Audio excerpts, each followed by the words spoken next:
Assalamu alaikum, you're watching Views and News and I'm Faisal Rehman live from our Islamabad studios. Today we'll be talking about this very important visit that took place last week, and the DGISI, General Affairs, along with the National Security Advisor to the Prime Minister, Moeed Yusuf, they went there and had very important meetings with a couple of senior officials over there, and that was pertaining to the Pakistan and United States relationship. And obviously, as we always talk about this very interesting phenomena, that Pakistan is looked by the US always through the Afghan prism.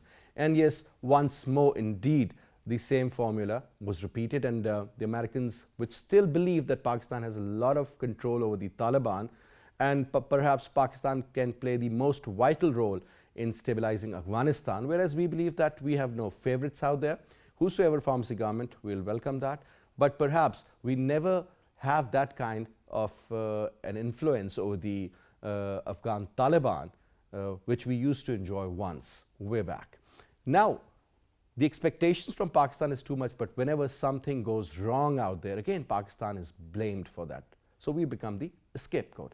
Now, that is something which was thoroughly discussed in this meeting, and obviously now around 11th of August, another very important so-called the advanced striker is going to have that meeting that will include United States of America, Russia, China, and again Pakistan, and the focus would be Afghan peace process.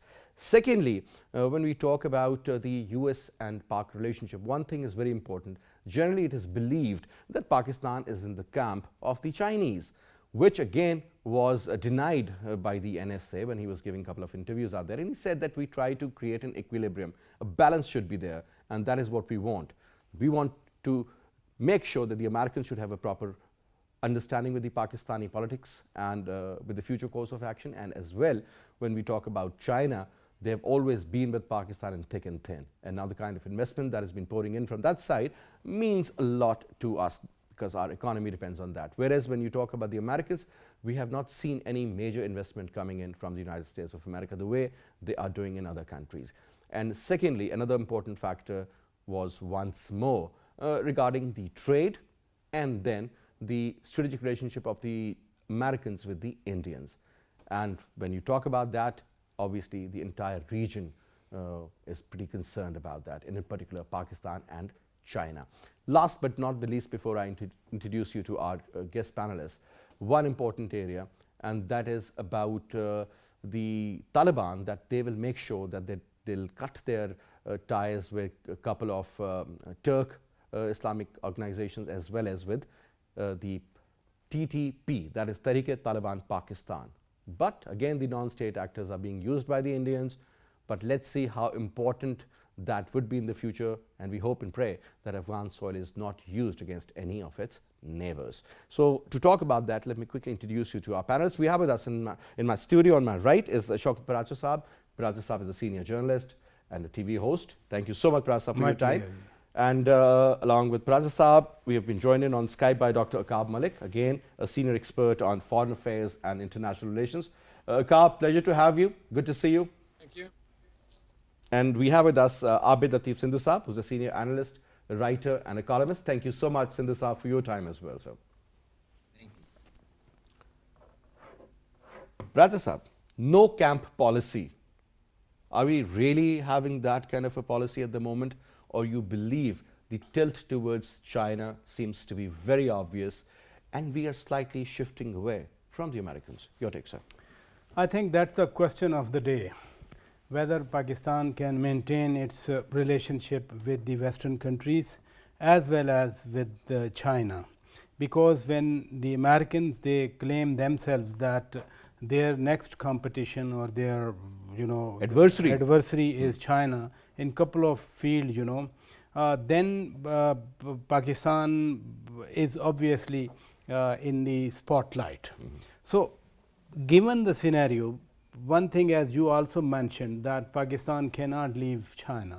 Pakistan cannot take its back towards China. The Himalayan, higher than Himalayas and deeper than the sea is a proverbial relationship with it. But it has been in the past, I mean, it's not today. Right from the time of late Zulfikar Ali Bhutto, Pakistan and China has been together through all crises or conflicts in the region or beyond. Pakistan was till this century the most non-aligned ally of the United States and a major non-NATO power in the technical term that Colin Powell used during his visit to Pakistan in the aftermath of 9/11. That relationship is now changing or already changed. The United States has tilted towards India and they have made a strategic partnership with them.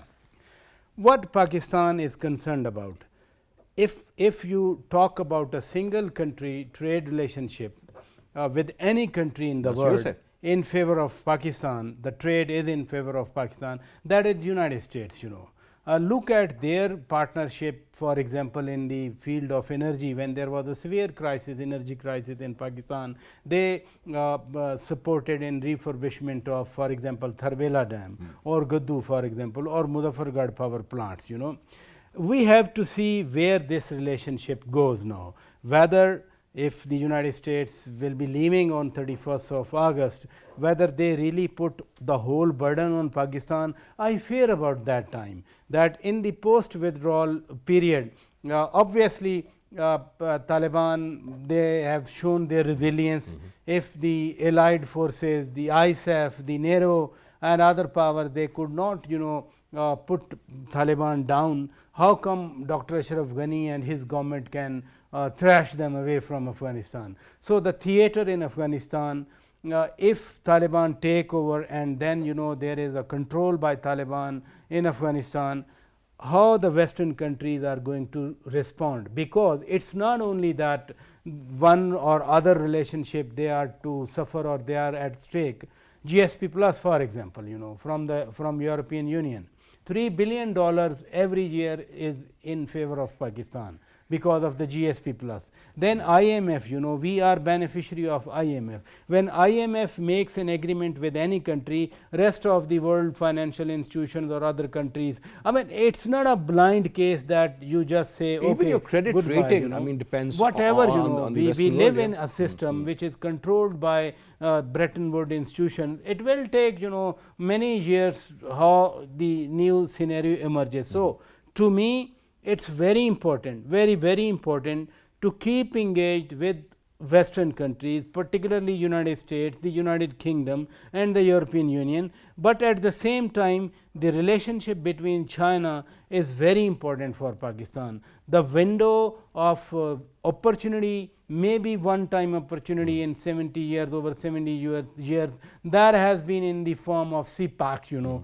and Pakistan should necessarily avail this opportunity. But as I said earlier, we have to keep our relationship. I think this road is going to be very bumpy when you talk about the foreign relations.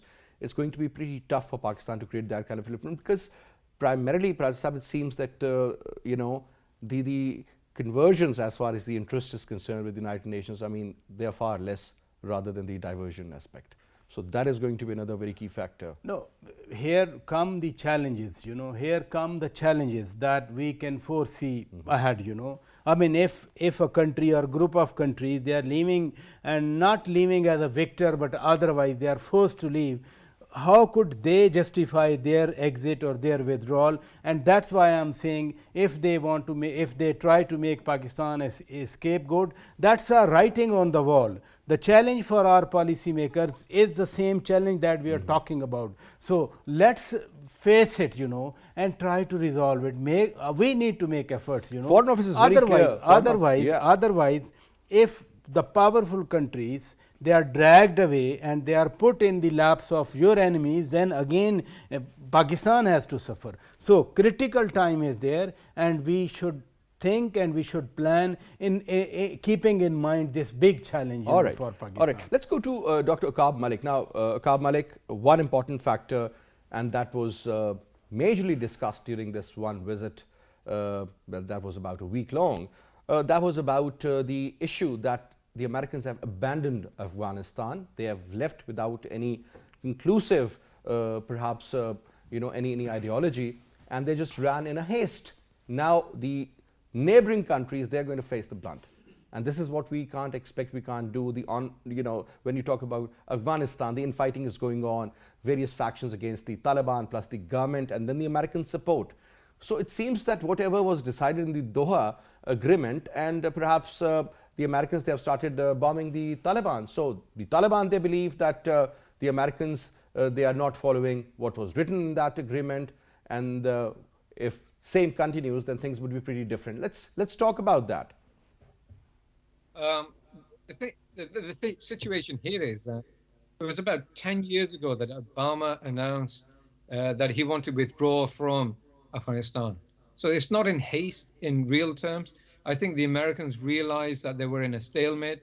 There wasn't really any productive future being there. They have to look at their own cost-benefit analysis as far as Afghanistan is concerned. They can continue to pump money in to help the Afghan government and the military there, the Afghan National Armed Forces, maintain themselves. But they felt eventually, along with other Western countries, that this was a deep black hole where money was going in and they were not getting anything significant out, primarily because Taliban had fought them to a standstill, a stalemate. Now, the situation here is then, after many years, and especially during the process that President Trump initiated for the withdrawal, indicating that he wanted to get out, and that was his election campaign in 2016 as well, that this process actually started. So it's not really been that rapid. It's just the conclusion of it. And it seems as if it's concluded without any conclusion per se, meaning without any real significant end product as far as the Americans are concerned, because they've been there for around 20 years. Now, the issue here is that what were they going to do if they stayed in for another 10 years? As far as they are concerned, forget about what other countries really think about this, primarily because the policy making in America is dictated by the policymakers in America, not in any other country. And as a result, they had to decide exactly what they wanted to do, which they had promised to do for many years. And Afghanistan became quite an unpopular war that hadn't reaped any results as far as the American public was concerned, and they just wanted to get out. Now, the situation here is that, yes, you could conclude that they would want a peace process, they want a conclusion of it, but the solution isn't that straightforward. Taliban were gaining, they're realizing that there is an end product here as far as the United States is concerned, and as well as other Western countries, and they all wanted to get out because Afghanistan for a long time was a cash cow. It was getting lots of money, and a lot of it went into corruption. And the Western countries recognize that as well. But the Taliban played the long game, and they're always intended to, from the beginning, to play the long game. The long game was to stay there and continue fighting, to gain territory and influence throughout Afghanistan. And as you have seen, since the recent announcements by President Biden to withdraw completely, that Taliban has taken advantage of the influence they already gained, and so they set into motion processes that are already in play in the north, for example, to take as much areas as possible in the north before even taking the question. Dr. Aqab, if you remember, there was another very important factor, and that again is about the American forces, not the forces, but perhaps their air power is still very much in favor of the Afghan government, and they will target them when and if needed. The interesting part now is that if this continues, sir, then you are in fact preparing a perfect recipe for disaster. Afghan forces trying to, make sure that Kabul doesn't fall in the hands of the Taliban or other major cities for that matter. But the Taliban, they also have a very strong strategy. The way they have in fact invaded, let me use this word, invasion, the areas linked to Turkmenistan, areas linked to Tajikistan for that matter, putting a check on the entry and exit points. Even in Pakistan, if you remember, they have raised their flags on the border, except for one area. But what I'm saying is that shows the kind of strength. If you remember, 45 of the Afghan troops, along with 5 officers, they entered Pakistan through Chitral, and then they were returned back. What I'm saying is their forces are not yet ready to counter them.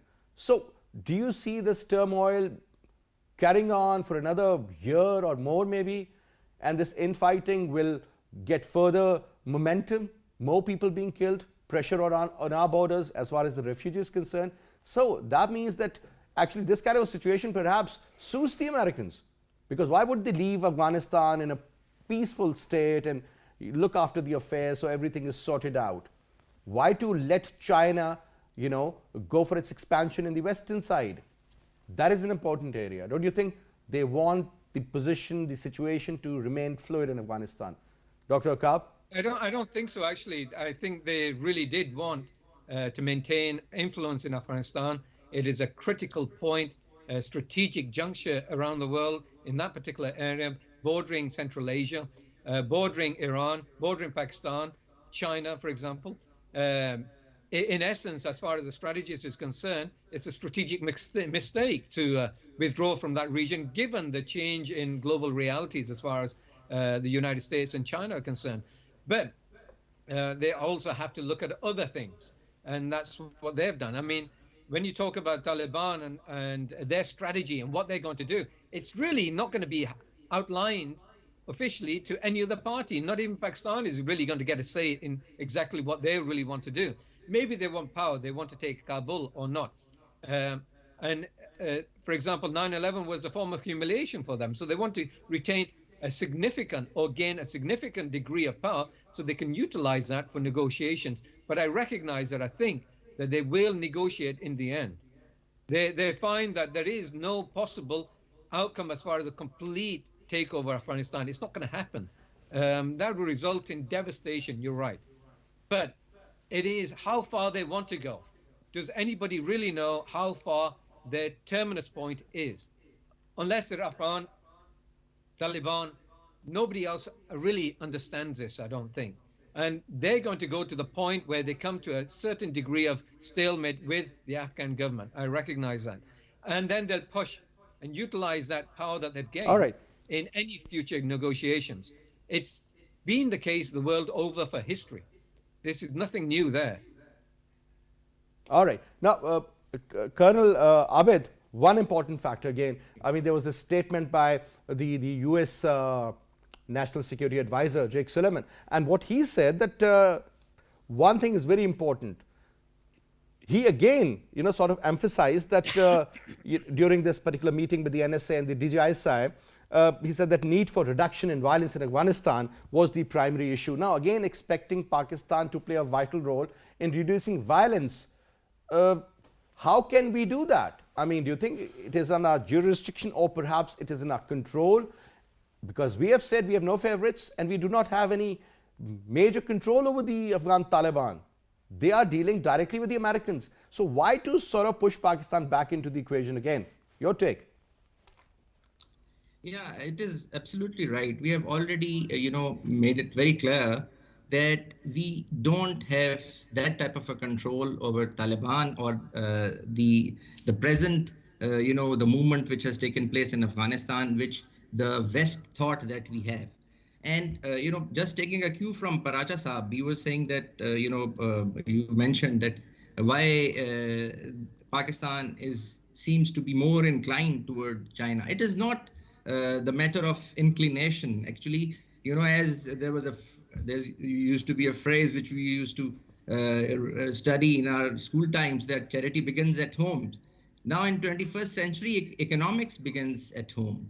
It is basically geo-economic interests that which are forcing us to first cooperate and link and attach ourselves with the neighbors so that we can reduce the distance and at least we can have that mileage for our geo-economic stability.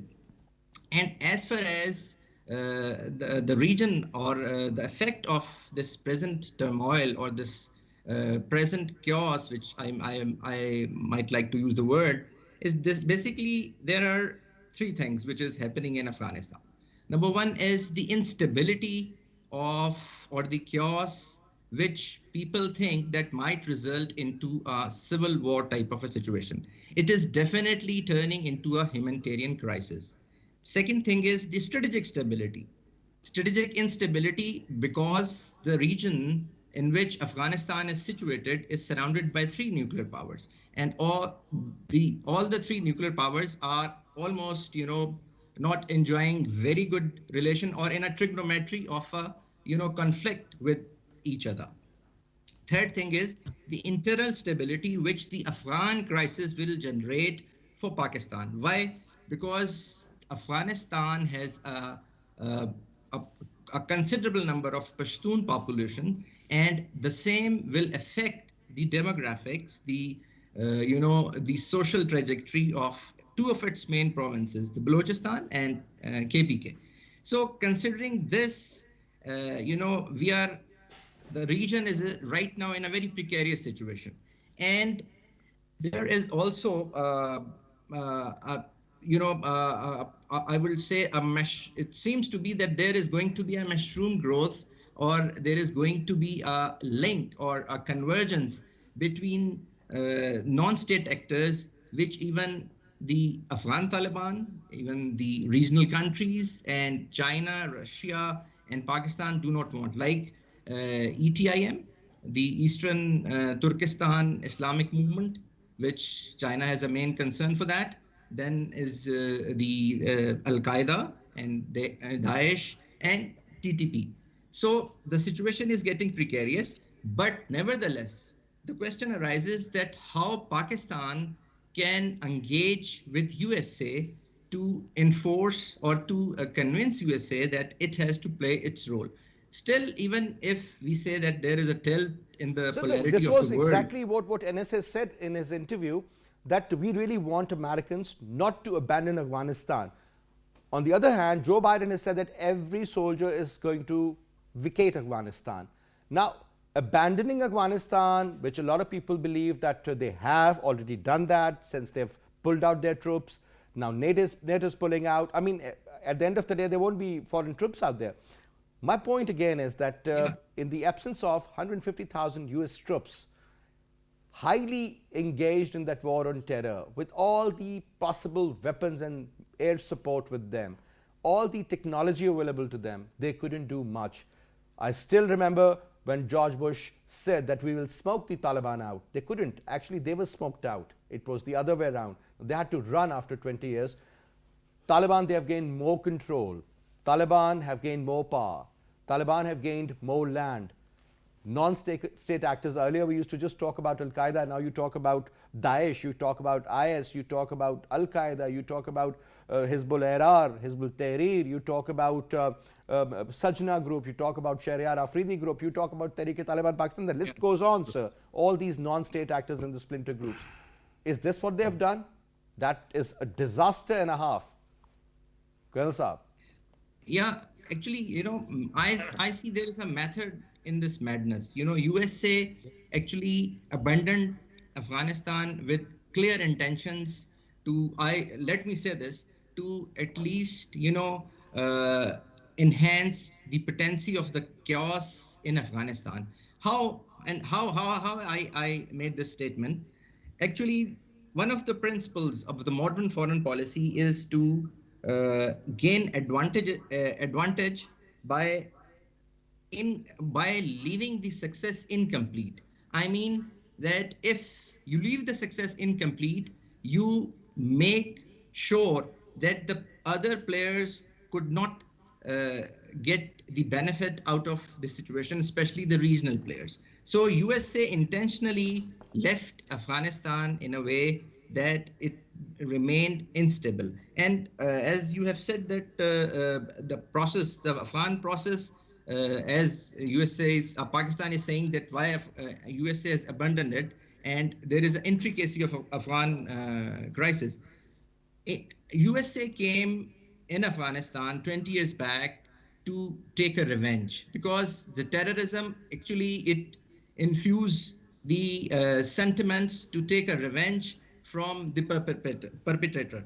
And USA just took a revenge and then they went back.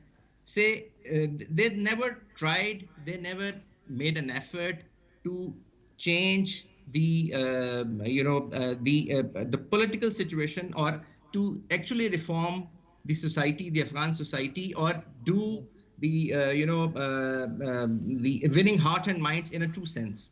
So they left USA, the USA left and banking upon the concept that USA is an exceptional state, and whatever they are doing, the world, the regional players, everyone will accept it.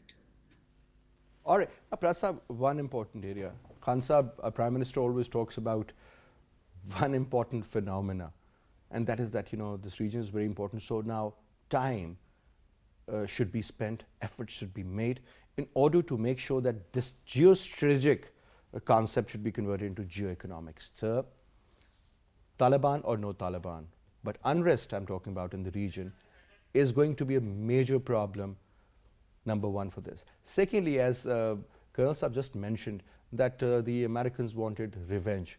Sir, 9/11 and 8 October, exactly 4 weeks from the 9/11 incident till attack on Al-Qaeda. Nobody had ever heard. We used to hear about Boko Haram, then a couple of other organizations that just popped up.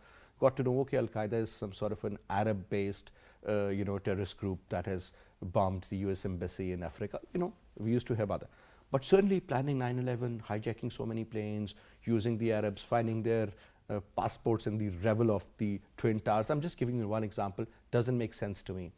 A lot of people believe that Americans never wanted Al-Qaeda to be eliminated or something of that sort in that region, or perhaps the Taliban. They came here to make sure that their presence should be there, to put a check on the Russians, especially on their softer belly side, put a check on Iran, on Pakistan, and on top, on China. I mean, strategically, this is the beautiful place for them to be, there. But now they have to leave. Now the point is that from the Chinese Western influence, don't you think that is the key area where the Americans really were not 100% successful in putting a check as far as the Chinese Western expansion is concerned? Well, the first theory that you mentioned, that Al-Qaeda or no Al-Qaeda, General Pervez Musharraf wrote in his books that 700 Al-Qaeda people we handed over to the United States. And then OBL incident, that basically created a lot of cleavage between United States and Pakistan. Salala, Raymond Davis. In reaction to, this 2011 was a very crucial year. Very crucial year. So these incidents are part of history. These facts are part of history, and whether we accept it or not, whether United States came with the intention of sitting inside Afghanistan, they are leaving, because there was resistance by Taliban, Now, Chinese expansion towards West is not the problem only. Look what's happening in the South China Sea or East China area with Japan, or the formation of Quad. You see, it's not.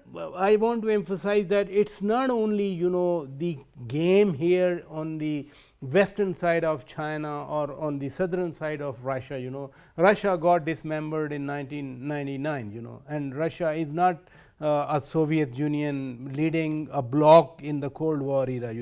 The new realities you're talking of geoeconomics. Chinese have come up not because of their military power. China has captured the world market, the economy. Now, our geoeconomic ambitions, if our eastern border is closed, we are not having trade with 1.3 billion human beings on our. Where the whole world is eyeing.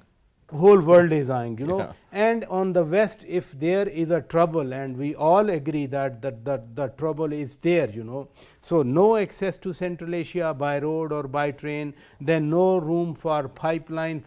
What else will be a disaster? What about the future of CASA?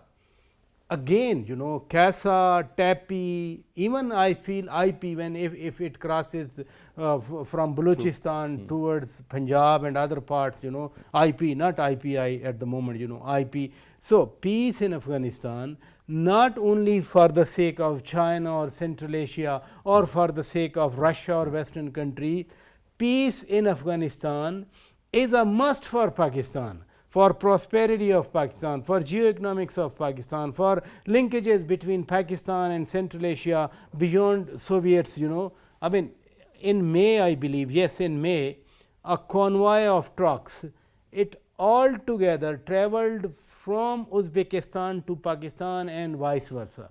which was the route through Torkham border, then Jalalabad, Kabul, All the Madar Sharif, all. This is a potential. This is a huge opportunity.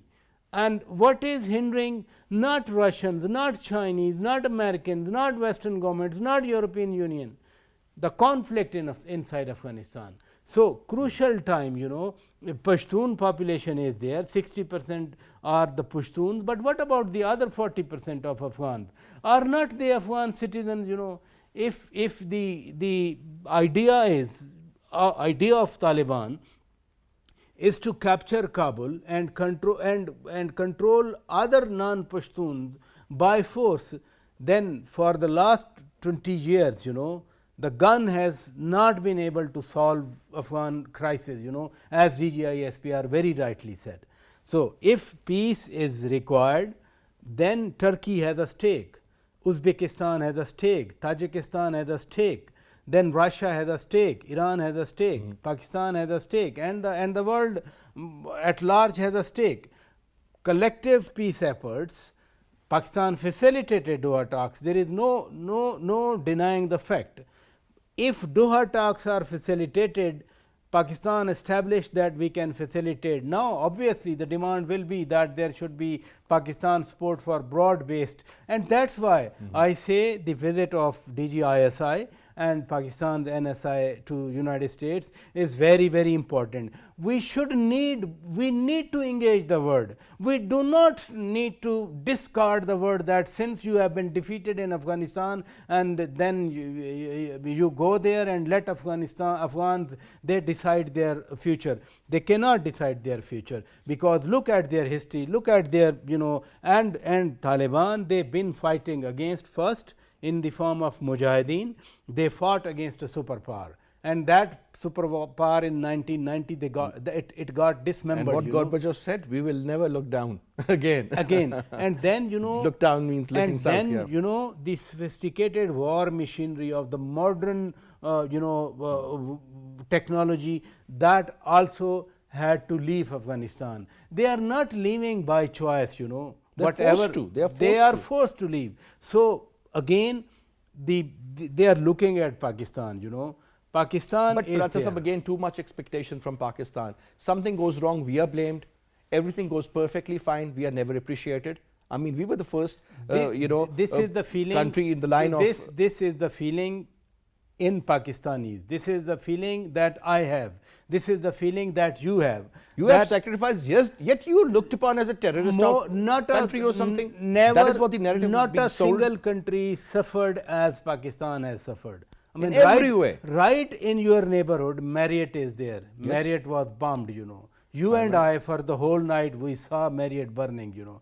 Go to Lahore, on every crossing of Lahore, there has been a blast. Go to Pindi, same case. Go to Peshawar, you know. Go to Nowshera, you know. Go to Multan even. ISI office was blown up. I remember. FIA office in Lahore was blown up, you know. These are the sacrifices that the world must acknowledge if they have expectations from Pakistan. And that is I guess we never marketed our case appropriately. And that is through dialogue, and that's why I say visit to Washington DC by DGISI, by Pakistan's NSA is very important, and this engagement must be there with other countries even. All right. Now coming to you, Dr. Aqab, you must have followed a couple of stories regarding the visit of the chief along with the DGISI to China, and then we also got to know that under the leadership of Mullah Abdul Brother Ghani, the visit to China, again, that is very important, and they agreed. And one important factor, again, that it was about the Afghan soil not being used by any non-state actors against the neighboring countries.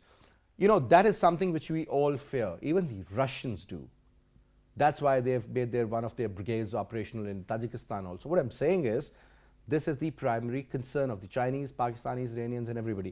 Do you think the Afghan Taliban are strong enough to look after the affairs of the non-state actors and to put a check on their wrongdoings, despite that the Indians are supporting the non-state actors in India, and I'm sure those two C-17 planes which came from India, they were not carrying any latest weapons as better as the Americans, as 68% of the Indian warfare, I would say, or their assets regarding the military, they're all obsolete. So that must have been distributed among the non-state actors, one.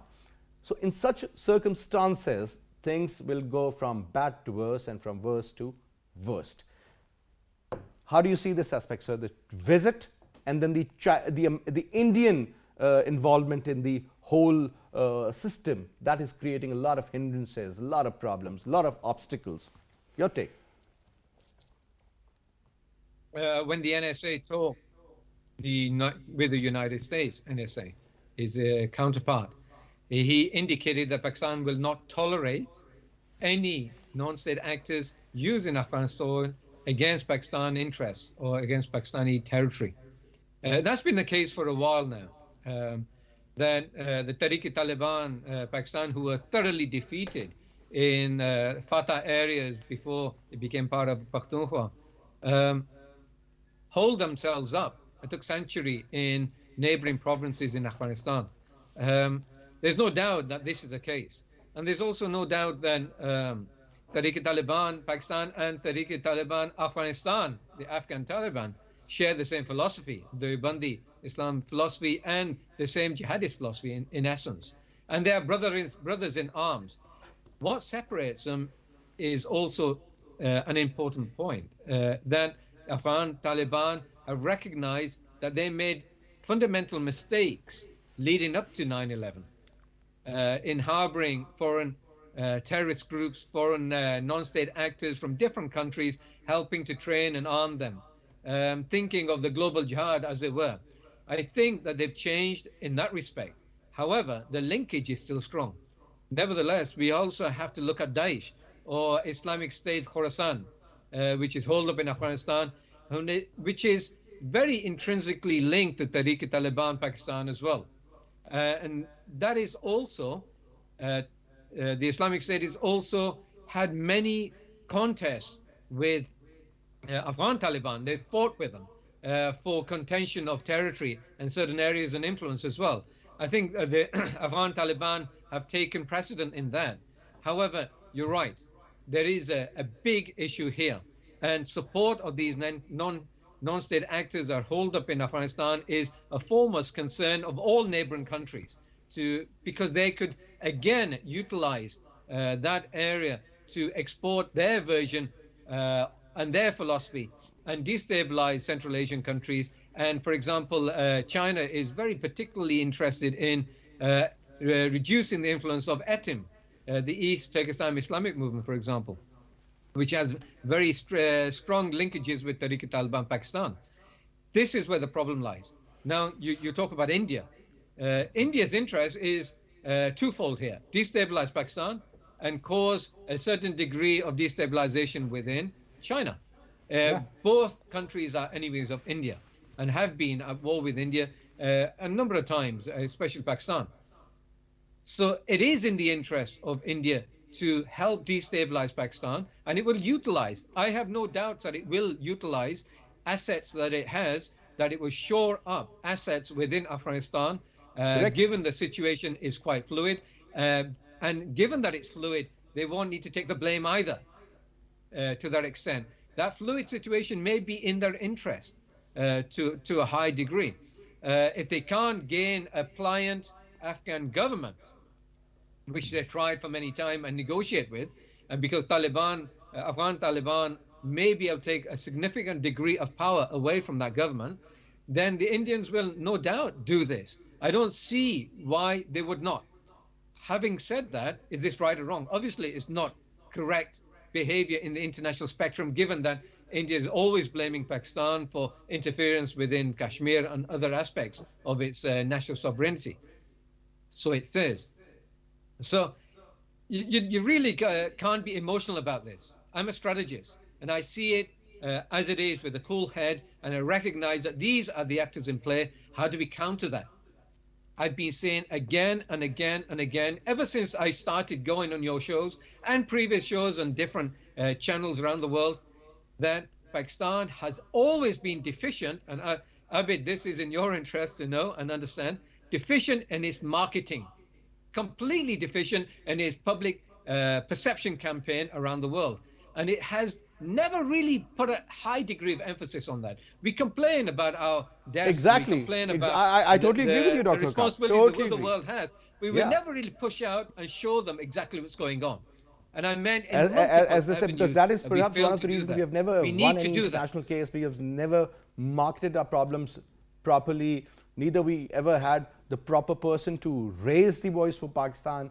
I'm not talking about the political figures, but in general. Now, since I'm running out of time, one last question to you, Sindhu Saab, and that is about one very important phenomena. Because when we see the role of Taliban, it seems that only Taliban versus the non-state actors, versus the Afghan government, versus India, versus United States of America, versus the warlords. So there is a big equation against them. Do you think in these circumstances, can they sort of, once they are being attacked by the Americans, also bombed almost every day, they are in a position to sort of look after the affairs of the non-state actors, since they are not hurting them yet, but perhaps at some stage they will. So can they afford to open up those kind of areas or more fronts? And second important factor is about the role of Pakistan, because I strongly believe that hot pursuit is something very important. If you have your enemies in the neighboring country and they are creating a problem, you have a right to go after them the way the Americans do. So why not Pakistan? If Indians can even dare to, anyway, that is a separate story. They dared, and then we went after them on in February on 27th, and they really tasted it. The point is that hot pursuits inside Afghanistan on TTP, is that an option for us? Your take. Yeah. To be on the lighter side, we are living in a different world. First, we have to understand that are we living in a realist world, in a capitalist world, in a liberal world, in a tribal world, or definitely we are living in a warming world. So we have to take the feel of the reality. And, the other thing is that, international law is being replaced by the Moore's law. There are now, instead of kinetic wars going in the Western world, there is microchip war going on.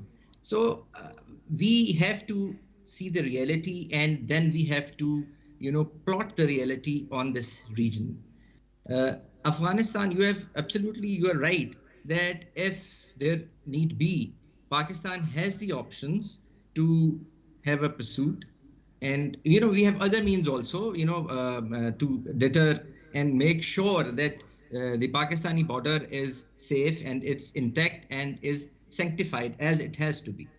So the other thing which you have said, that Afghan Taliban on the one side and so many players on the other, you have not mentioned another thing, which is the over the horizon attack by the employing the aircraft from the bases of other countries. And if that happens, then the instability in Afghanistan might increase in quantums. The reason is that Afghan Taliban are already well entrenched in the periphery, and their technique and their strategy for now is to hold and to consolidate the peripheries, then coming over to the cities. They have already started taking over the provincial capitals one by one, but Kabul right now is not the priority. Why it is not the priority? Because of the reason that Taliban first want to consolidate, Afghan Taliban first want to consolidate, and only then they can, indulge themselves into the political process.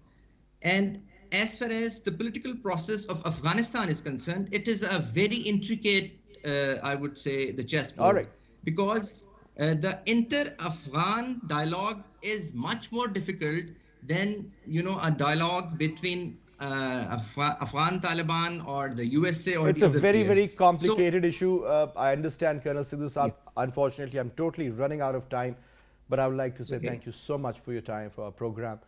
So is for Dr. Aqab. Pleasure to have you, and it's always great to talk to you in shows. Thank you so much for your time as well. Paracha, God bless you, sir. Thank you so much for your time as well. And that's all we have for this this hour. I'll see you, inshallah, tomorrow at 8 or 5. Till then, you take good care of yourself. Khuda Hafiz.